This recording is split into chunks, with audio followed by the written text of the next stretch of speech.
This time, a dangerous convicted sex offender shows up in our kitchen. What were you convicted of before? Conduct. So you're on probation for having sex with a boy, how old? 15. 15. And now you're in this house to meet a 13-year-old boy.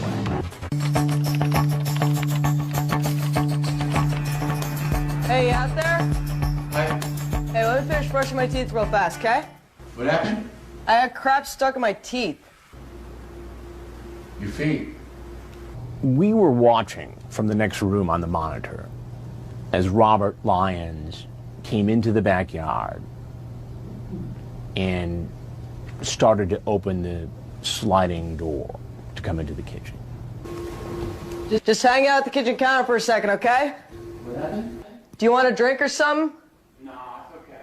All right, just hang out at the counter. I gotta go get my shirt on. Hang on, try. Sit down at the counter for a second. I gotta go get my shirt on. He was leery, suspicious, and sneaky looking. You know, he kind of looks in and peers around, and as it turned out, Lyons had good reason to be suspicious. It wasn't his first time down this path. Robert Lyons and his lewd or lascivious acts with a child 14 or 15 years old. So, same sort of sex crime. Robert Emmett Lyons. What's crazy is he says check this out, he says in the chat that he is 28, right? Right. Yeah, ain't no 28. There's no way he's 28. In fact, he was 68 years old. Now, we see a lot of fibbing online about ages, but it's usually 5 or 10 years. You know, not 40 years. This is his picture, right? That's his sex offender registry picture. It's the same guy. Yeah. Yeah. Everything is the same. When you think that this guy had just recently pleaded guilty to having sex with an underage boy, that he had the guts to tell somebody who was 40 years younger than he really was, and then to follow through on the chat by actually showing up, I mean, it's stunning. What was your plan here today, Robert? No plan. No plan at all. You know, I've got the transcripts of your conversation here. I'm sorry? I've got the transcripts of your conversation here. You say to him, I'll be your girlfriend and you be my boyfriend, huh? He says, are you a girl? You say, nah, sometimes I wish I really was. He says, what do you wear? You say, panties, bra. It's a pretty sexually charged conversation, Robert, to have with a 13-year-old boy. What conclusion am I to draw from this? Just conversation that probably was offhanded. What it sounds like, Robert, is that you wanted to come here to have a sexual liaison with a 13-year-old boy. No, that was not my intention. What was your intention? Just to talk, whatever. The problem, Robert, is that your history would contradict that, given the fact that you are a registered sex offender. Isn't that correct? Correct. And what were you convicted of before? Lewd conduct. Lewd conduct. Specifically, what was that conduct? With a minor. With a minor. What did you do with a minor? Sexual. Sexual. In what way sexual? There was intercourse. Intercourse.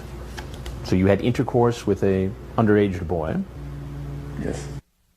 Even though we do as much background research as we can on these guys, there are still certain things that you only find out once you're face to face and you can have a discussion.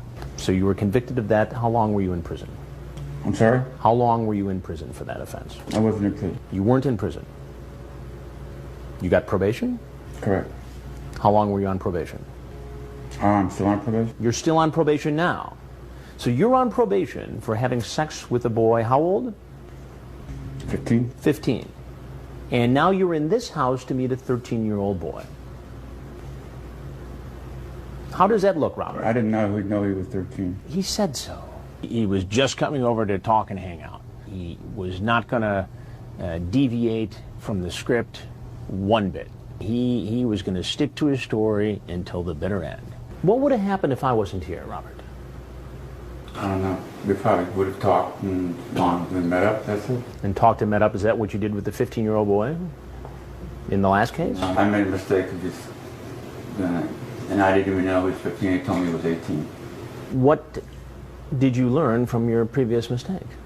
I learned to be more careful, more astute, stay away from,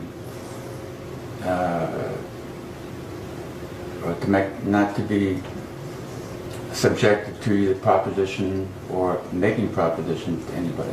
But Robert, you're in a home trying to meet a 13-year-old boy. You had to register as a sex offender. Correct. Do you see a counselor? Correct. You do. And when was the last time you saw your counselor? About 2 weeks ago. 2 weeks ago. Did you talk about your sexually charged conversation on the internet with a 13-year-old boy? No. Why did you tell 13-year-old Luke that you were 40 years younger than you actually are? Because I think the internet is a place where you just, it's always been a pretension. A pretension. You pretend to be this, you pretend to be that, but it's not real. Is this pretend what you're doing here today? No. It seems pretty real to me. This was real. Yeah, it's real. You showing up to it really, yeah. So what does that say about your ability to distinguish between what is pretend and what is real?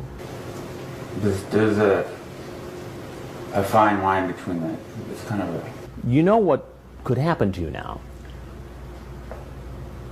as a convicted sex offender? Correct. Showing up here.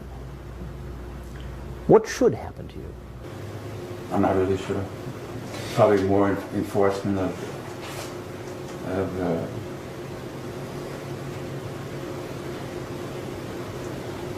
my counseling. Well, Robert, I've got to tell you something. I'm Chris Hansen with Dateline NBC, and we're doing a story on computer predators. If there's anything else you'd like to say to us, we'd like to hear it. If not, there's obviously nothing I can do to keep you here, and you're obviously free to go. He knows he's in significant trouble. I mean, if you go back and look at the record from the previous case, Just drop it. it would appear keys down. that It's all he perhaps got probation instead of prison time, because the 15-year-old boy he pleaded guilty to having sex with told him he was old. How old? 68?